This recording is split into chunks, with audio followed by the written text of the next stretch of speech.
Olá, meus amores, tudo bem com vocês? Prontos para mais uma aula de língua portuguesa?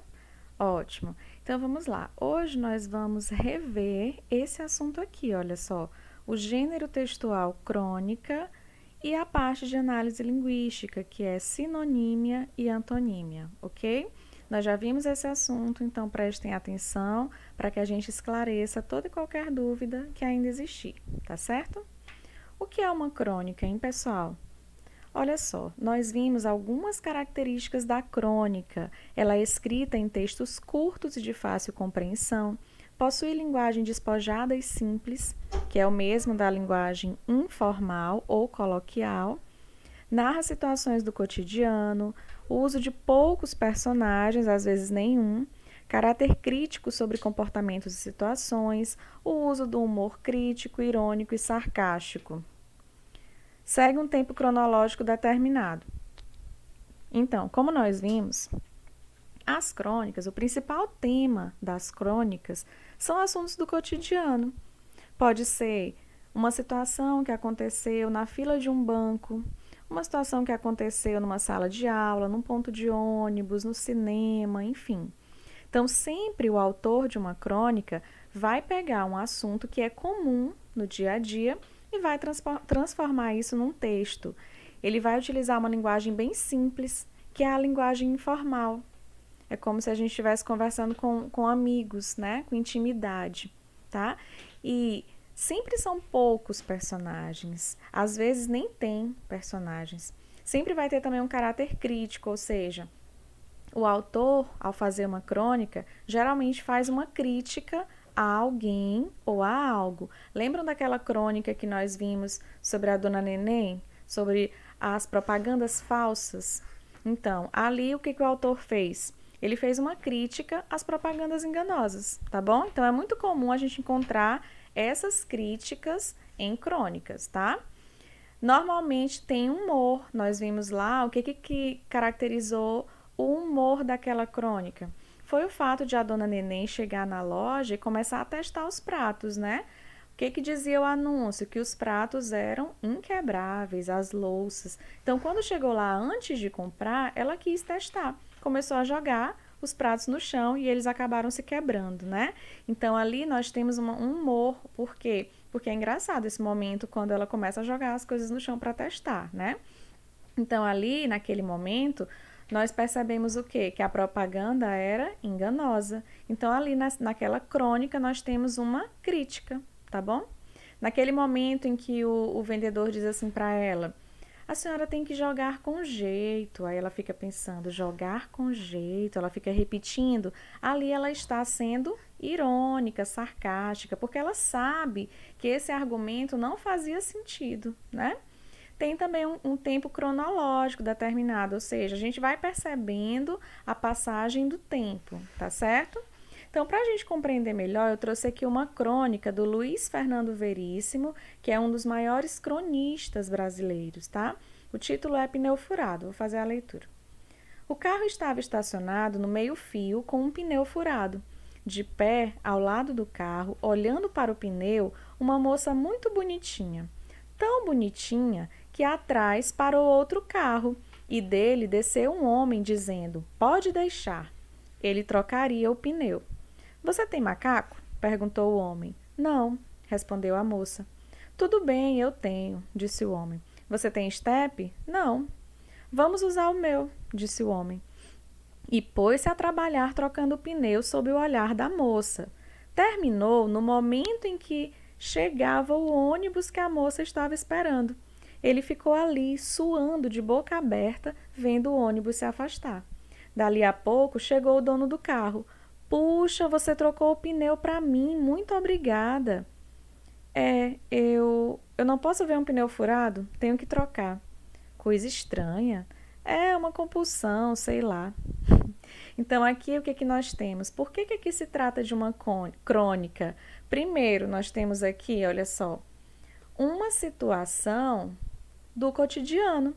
É comum acontecer de um carro estar estacionado com o pneu furado? Sim, é uma situação corriqueira, pode acontecer no dia a dia, né? Então, aqui o tema já é uma situação do cotidiano, que é um tema que caracteriza a crônica, né? Aí nós temos aqui um homem que viu uma moça de pé ao lado de um carro, né? Olhando para o pneu do carro. E essa moça era muito bonitinha. Então o homem provavelmente estava querendo paquerar com essa moça, né? Então ele encontrou uma forma de fazer isso. Como? Ele pensou que o carro fosse dessa moça, então ele já parou o carro e já chegou dizendo: pode deixar que eu vou trocar o pneu, né? Depois ele descobriu, quando o ônibus chegou e a moça entrou no ônibus, ele percebeu que o carro não era dela, né? Então ele ficou ali, como diz o texto, suando de boca aberta. Ele não imaginava. E aí chega o verdadeiro dono do carro agradecendo por ele ter trocado o pneu. Como ele não queria dizer o real motivo pelo qual ele havia trocado o pneu, ele disse que era uma espécie de compulsão, que ele não podia ver um pneu furado que ele já ia lá querendo trocar, né? Então aqui nós temos o humor também, que é uma característica da crônica. Como é que a gente percebe a presença do humor? No finalzinho, né? Quando o ônibus chega e a moça vai embora e ele fica lá de boca aberta olhando aquela cena. Esse é o humor, porque o que ele queria? Ele queria impressionar aquela garota, que na realidade o carro nem era dela, né? Então é humor. Aqui nós percebemos uma crítica, podemos perceber uma crítica, quando ele mostra aqui que esse homem, né, foi ali tentando dar uma de machão, pode deixar que eu vou trocar o pneu. Então pode ter sido aí uma crítica ao machismo, né? Aqueles homens que acham que vão fazer algo e que depois eles vão ser recompensados pela mulher com um beijo ou com alguma outra coisa, né? Então pode ser uma crítica? Pode sim. Nós temos também aqui, olha só, expressões da oralidade que nós costumamos utilizar na fala. Pode deixar, puxa, né? Tem outra aqui também, de boca aberta. Essas expressões são comuns na fala, quando a gente está falando, conversando. Geralmente, quando a gente está conversando com alguém, com amigos, com familiares, que demonstra uma certa intimidade, né?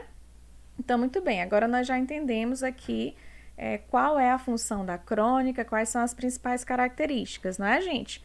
Então, agora nós vamos passar para a parte de análise linguística. Nós vimos aí a questão da polissemia, que nós vimos que é uma palavra pode ter diversos significados. Lembram que a gente viu isso? Então, isso aqui está dentro da questão da sinonímia e antonímia. O que é sinonímia e antonímia? Nós vimos que os sinônimos são palavras da mesma classe que têm significado equivalente, ou seja, igual. Olha o exemplo. Andar é o mesmo que caminhar. Essas duas palavras têm o mesmo sentido? Sim, então elas são sinônimas. E antônimos? Palavras da mesma classe que têm significado oposto, contrário. Exemplo: simpático, antipático. Essas palavras possuem significados opostos, diferentes, né? Portanto, elas são antônimas, ok? Fácil isso daqui, né? Vamos ver alguns exemplos, olha só. Mariana é uma bela moça. Desde pequenina sempre foi bela. A irmã de Mariana também é bela. Então percebam que aqui a palavra bela se repete com frequência. Olha só, num trechinho tão pequeno nós temos a palavra bela 3 vezes. O que nós podemos fazer para evitar essa repetição? Nós podemos utilizar sinônimos. Então, que sinônimos nós poderíamos utilizar para substituir a palavra bela nessas duas situações? Olha só como é que ficaria o trecho. Mariana é uma bela moça. Desde pequenina sempre foi bonita. A irmã de Mariana também é formosa.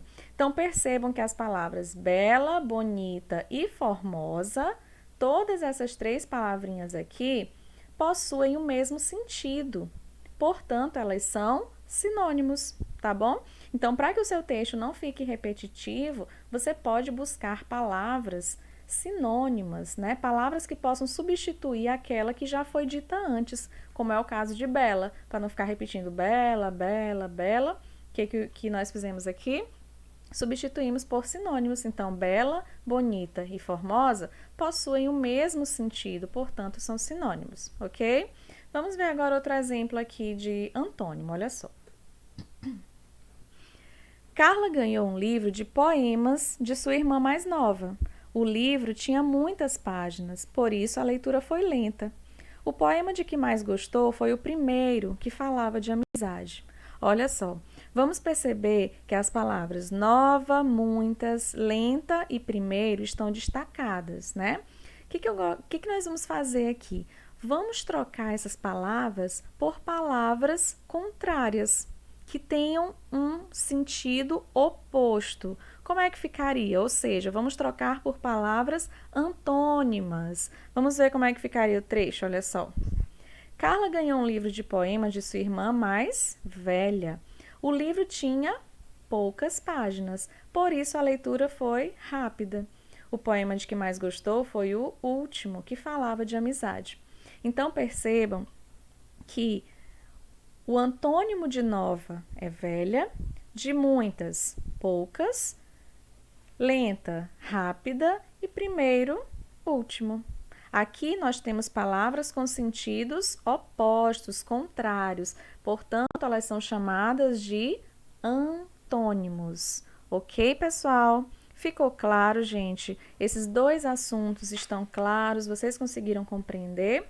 Espero que sim, mas caso não tenham compreendido, nós vamos continuar estudando esse assunto nas próximas aulas e vocês podem também falar comigo, esclarecer as dúvidas de vocês pelo chat do Mob Família ou pelo WhatsApp. Podem falar comigo que eu respondo qualquer dúvida que vocês tiverem, tá bom? Muito bem, meus amores, então agora nós vamos para a nossa sugestão de atividade. Olha só, eu vou colocar uma crônica para vocês, já coloquei lá no Mob Família, e vocês vão criar, com base nos nossos estudos, uma continuação para ela. Vocês vão utilizar as características trabalhadas desse gênero textual, organizar seu texto em parágrafos e empregar corretamente os sinais de pontuação. Então, a nossa atividade é uma produção de texto. Vocês vão ver que lá na atividade tem o início de uma crônica. O que vocês vão fazer? Vocês vão dar continuidade a essa crônica, tá certo? Lembrando que a crônica é um assunto do cotidiano, a linguagem é informal, que é aquela linguagem do dia a dia. Você pode utilizar palavras, expressões que a gente utiliza mais na fala, tá? Pode ter humor, né? Tornar algo, deixar a crônica engraçada. E vocês têm que ter cuidado também para empregar corretamente parágrafos. Um texto não pode ter só um parágrafo, né? Então, se um texto grande, não pode. Então, vocês vão organizar em parágrafos e também utilizar os sinais de pontuação. Pode ter diálogo? Pode sim. Lembrando que são poucos personagens e o espaço também é reduzido, ou seja, acontece num lugar só. Tá bom, pessoal? Então, qualquer dúvida, como eu já falei, vocês podem me procurar, tá, meus amores? Um grande beijo, até a próxima aula.